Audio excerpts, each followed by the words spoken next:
கடன், நோய், எதிரி 3மே இருக்கு. இந்த 3ல இருந்துமே நான் வெளிவரணும். இதற்கு நான் எந்த தெய்வத்தை நான் வழிபடுறது?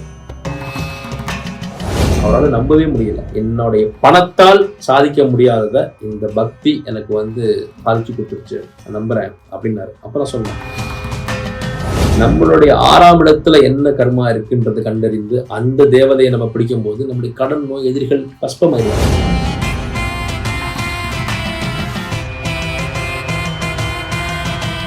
வணக்கம். இன்றைய நாள் ரொம்ப ஒரு சென்சிட்டிவான ஒரு டாபிக் பேச போறோம். எனக்கு நிறைய கிளைண்ட்ஸ் கேட்கக்கூடியது, சார் எனக்கு கடன், நோய், எதிரி 3மே இருக்கு. இந்த 3ல இருந்துமே நான் வெளிவரணும். இதற்கு நான் எந்த தெய்வத்தை நான் வழிபடுறது அப்படின்னு கேட்கும்போது, லக்னத்திலிருந்து 6ஆம் இடம் அப்படிங்கிறதான் கடன், நோய், எதிரி. 3ல ஏதாவது ஒன்றை சந்திக்காத மனிதர்களே இல்லைன்னு சொல்லலாம். ஒரு கடன் வாய்ப்பட்டிருப்போம், இல்லை கடன் இல்லை சார் அப்படின்னா நோய் வாய்ப்பட்டிருப்போம், இல்லைன்னா வம்பு வழக்குகள். இந்த மாதிரி கடன், நோய், எதிரிகள் இல்லாத மனிதர்களே இல்லை எனலாம்.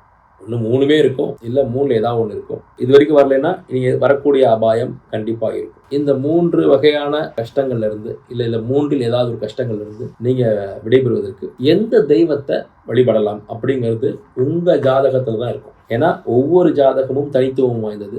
உங்களுடைய பிறப்பு கர்மாவின் அடிப்படையில் தான் உங்களுடைய ஜாதகம் அமைஞ்சிருக்கும். உங்களுடைய முன்னோர்கள் செய்த பாவப்புண்ணிய கணக்கு, உங்களுடைய பூர்வ ஜென்ம பாவப்புண்ணிய கணக்கு, இதெல்லாம் சேர்ந்தது தான் உங்களுடைய ஜாதகம், பிறப்பு ஜாதகம், ஜனனகால ஜாதகம். அதில் நீங்கள் இந்த பிறப்பில் சந்திக்கக்கூடிய கடன், நோய், எதிரிகள் இது எல்லாத்திலிருந்தும் நீங்கள் தப்பிக்கிறதுக்கும் அதை வெற்றி பெறுவதற்கும் எந்த தெய்வத்தை வழிபடணும் அப்படிங்கிறது உங்கள் ஜாதகத்தின் அடிப்படையில் கண்டெடுத்து சொல்ல முடியும். அந்த தெய்வத்தை நீங்கள் வழிபடும் போது மிக நிச்சயமாக குறுகிய காலத்திலேயே உங்களுடைய கடன்ல இருந்தோ, உங்களுடைய எதிரியில் இருந்தோ, உங்களுடைய வம்பு வழக்குல இருந்தோ நீங்க வெளிவர முடியும். கண்டிப்பா நீங்க அந்த வம்பு வழக்குகள்ல இருந்து, கடன், நோய், எதிரிகளுடைய அமைப்புல இருந்து நீங்க வெளிவர முடியும். லக்னத்திலிருந்து 6ஆம் இடத்துல பாவ கிரகங்கள் அப்படின்னா செவ்வாய், சனி, ராகு, கேது. சனியோட சூரியன் இருக்கிறது, இல்ல சந்திரனோட ராகு இருக்கிறது, இந்த மாதிரி அமைப்புகள் இருந்துச்சுன்னா நீங்க உக்கிரமான தெய்வங்கள், சுடலைமாடன், முனீஸ்வரன், துர்கை அம்மன், வாராகி, பிரத்யங்கரா, இந்த மாதிரி ஆயுதம் ஏந்திய காளி, பத்திரகாளி, நபத்திரகாளி, இந்த மாதிரியான தெய்வங்களை நீங்க வழிபடலாம். என்னுடைய நண்பர் ஒருத்தர், அவர் கடன் இல்லை, நோய் இல்லை, ஆனா வம்பு வழக்குகள்ல மாட்டிக்கிட்டே இருந்தார். அவருடைய வளர்ச்சி பிடிக்காம அவள் மீது அபாண்ட பழி சுமத்துது, வழக்கு தொடுக்கிறது, வீண் வம்புகளை உருவாக்குறதுன்னு அவருடைய வட்டம் அவரை ஒரு இறுக்கமான சூழலை ஏற்படுத்திக்கிட்டே இருந்தது, ஒரு கடினமான சூழல். அந்த நேரத்தில் அவருக்கு இதே மாதிரி அவருடைய 6ஆம் இடத்தை ஆராய்ந்து, அந்த 6ஆம் இடத்து கிரகங்கள், அந்த 6ஆம் இடத்துல இருக்கக்கூடிய அந்த கர்மா, அந்த 6ஆம் இடம் எந்த தெய்வத்தை அவருக்கு குறிக்குது அப்படிங்கிறத கண்டெடுத்து அந்த 6ஆம் இடத்து தேவதைய, அந்த 6ஆம் இடத்து தெய்வத்தை, அதையும் குறிப்பிட்ட நாள்ல, குறிப்பிட்ட அந்த தேதியில, குறிப்பிட்ட முகூர்த்தத்துல அந்த கோயில், ஒரு குறிப்பிட்ட கோயில், தமிழக நிலைக்குள்ள ஒரு கோயில், அந்த கோயில்ல போய் நாம அவரை வழிபட்டு வர சொல்லும் போது ரொம்ப மிராக்கிளா இருந்தது.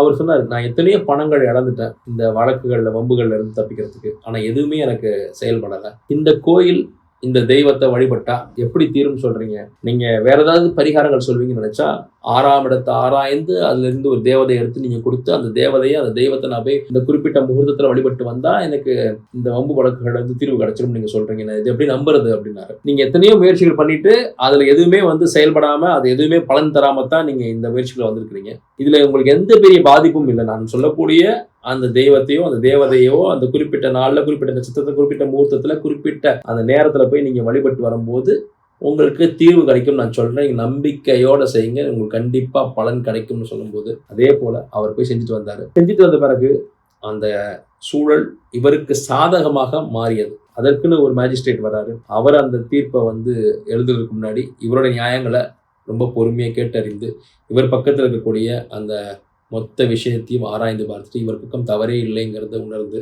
இதுக்கப்புறம் அவர் ஜெயிலுக்கு போயிடுவாருன்ற நிலை மாறி அவருடைய எதிரணிகள் மொத்தமும் கூண்டோடு ஜெயிலுக்கு போனாங்க. அவரால் நம்பவே முடியல.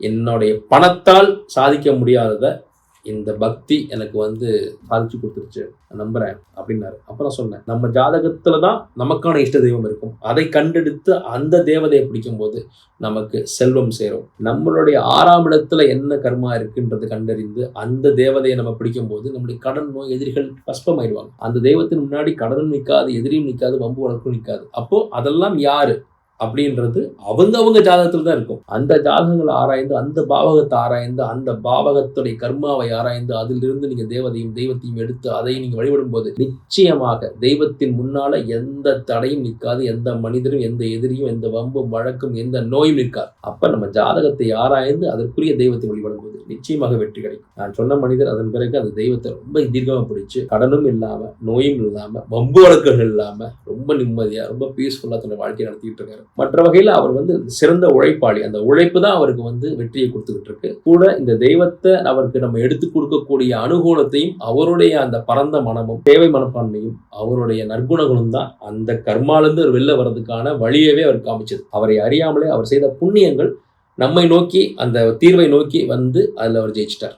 ஸோ உங்களுடைய கடன், நோய், வழக்கு, இந்த கஷ்டங்கள்லேருந்து வெளிவரதுக்கு உங்களுடைய 6ஆம் இடம் என்ன சொல்லுதுங்கிறத கவனிச்சு அந்த தேவதையை பிடிச்சிங்கன்னா வெற்றி பெறலாம். எல்லா வகையிலும் செல்வத்தை சேர்க்கறதுக்கு இஷ்ட தெய்வத்தை கண்டுபிடிச்சு நீங்கள் ஜெயிச்சுக்கலாம். எல்லா சங்கதிகளும், எல்லா தீர்வுகளும் உங்களுடைய ஜனனகால ஜாதகத்தில் தான் இருக்கிறது. அதுதான் பொக்கிஷம், அதுதான் புதையல். நன்றி.